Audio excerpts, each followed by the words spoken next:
siap membawa Anda ke dalam dunia pemilih pemula yang menarik dan informatif.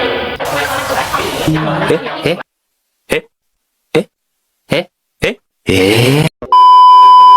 Kalian tahu nggak sih apa itu pemilih pemula? Pemilih pemula apa tuh? Pemilih pemula adalah warga negara yang baru pertama kali akan menggunakan hak pilih dalam pemilu. Kira-kira apa sih kriteria dalam pemilih pemula? Apa tuh?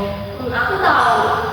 Untuk menjadi pemilih pemula, seseorang harus memenuhi kriteria. Yang pertama, pemula harus berumur 17 tahun ya guys. Terus harus sudah mempunyai KTP elektronik. Yang sudah menikah juga bisa menjadi pemilih pemula. Aku sekarang mau tanya, kamu tahu nggak sih apa pentingnya pemilih pemula? Pemilih pemula memiliki peran penting dalam proses demokrasi di Indonesia. Mereka dapat memilih calon yang mereka inginkan dan berpartisipasi dalam pengambilan keputusan politik. Dengan demikian, pemilih pemula dapat membentuk masa depan bangsa dan negara. Dalam pemilihan itu kan pastinya ada tahapan-tahapan tertentu ya. Iya. Kalian tahu nggak sih apa yang jadi tahapan-tahapannya seperti apa? Apa itu? Kalau nggak salah ya, menurut aku pemilih pemula itu harus memahami tentang tahapan pemilu seperti penyusunan daftar pemilih, pendaftaran calon, sama pelaksanaan pemungutan suara. Itu teman-teman. Iya, iya. Kan kalian pada pernah nyoblos ya. Kalau apa sih peran aktif penyelenggaraan dalam pemilu? Pemilih pemula seperti aku harus memahami tentang peran penyelenggaraan pemilu seperti KPPU, KPPS. KPU sama KPPS singkatan dari apa sih? Kalau KPU singkatannya dari Komisi Pemilihan Umum, kalau KPPS kelompok penyelenggara pemungutan suara. Oke, berarti kayak kita sebagai pemilih pemula udah tahu ya. Iya. Jangan asal-asalan ya. Iya, Harus iya. udah lama juga harus tahu. Ya jangan selalu coblos aja. Iya. Oke. Oh iya teman-teman, pemilih pemula harus memahami tentang prinsip dasar pemilu di Indonesia, yaitu Luberjurdil. Apa sih Luberjurdil? Langsung, umum, bebas, rahasia, jujur, dan adil. Nah, dengan memahami tentang pemilu dan berpartisipasi dalam proses demokrasi, pemilih pemula dapat bagian dari perubahan yang positif di Indonesia. Jadi seperti itu ya, teman-teman. Ingat, berjurdil, ya. Asal pilih saja. Oke. Nah, di sini kan kita sudah pada mengetahui ya apa itu pengertian dari pemilih pemula, kriteria, tahapan, serta prinsip-prinsipnya. Nah, di sini apa tantangan terbesar kalian bagi pemilih pemula? Bagi pemilih pemula ya? Iya. Kalau aku sebagai pemilih pemula ya, tantangan terbesar bagi aku sih kayak kurangnya informasi tentang calon dan program kerjanya. Tapi kalau itu bagaimana sih cara mengatasinya supaya tidak tahu lagi? Cara mengatasinya adalah mencari informasi dari sumber yang terpercaya dan membandingkan program kerja calon. Itu ya. Iya. Harus mencari informasi dari sumber yang terpercaya. Saya kurang informasi kayak ya dalam bahasa kasih mau yang kayak gimana? Jadi selalu Udah. ini itulah tantangan.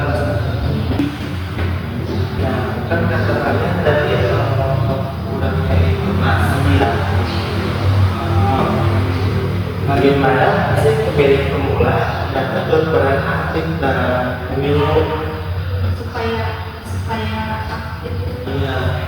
Kalau menurut aku ya teman-teman, dengan memilih secara bijak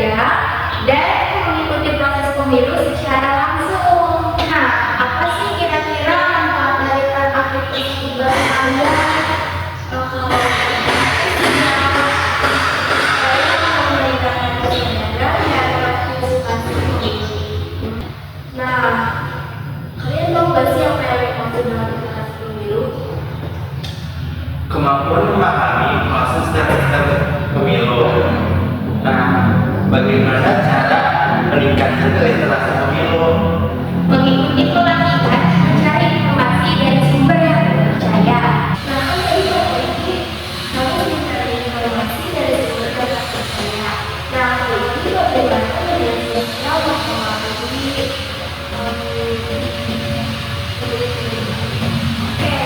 menurut aku ya teman-teman, jangan menyebarkan informasi dan pengaruhi opini publik.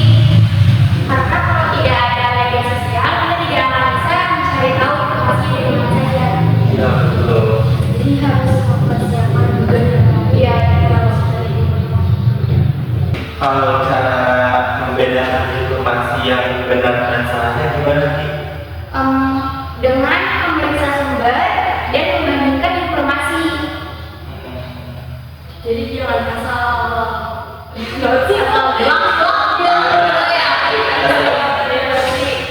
ada yang hoax nih mau bawa itu udah banget nggak boleh ya. Biasanya itu buzzer-buzzer. Iya Buzzer-buzzer. jadi kita harus pandai memilih dan memilah gitu kan. Itu teman-teman, jangan asal pilih. Pilih nomor kita.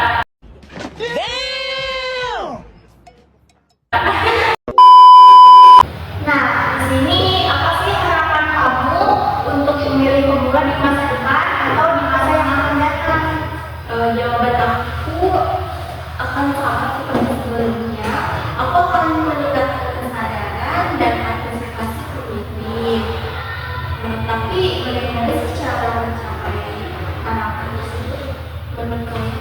Caranya dengan pendidikan dan memanggil kesadaran pemilu. Oke. Nah, di sini aku pengen tahu dong harapan kamu dalam memilih pemilu di masa depan atau di masa yang akan datang. Nah, jawaban aku untuk sama seperti yang tadi aku katakan ya teman-teman. Aku akan meningkatkan partisipasi dan kesadaran pemilih. Tapi aku juga dari tadi memikirkan bagaimana agar kita dapat mencapai harapan tersebut.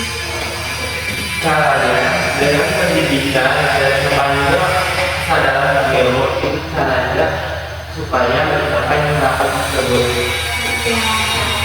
Nah, kali ini pembahasan topik kami tentang pemilu telah selesai. Terima kasih telah mendengarkan podcast kami tentang pemilih pemula. Kami berharap Anda telah memperoleh informasi yang berguna dan dapat menjadi bagian dari perubahan yang positif di Indonesia.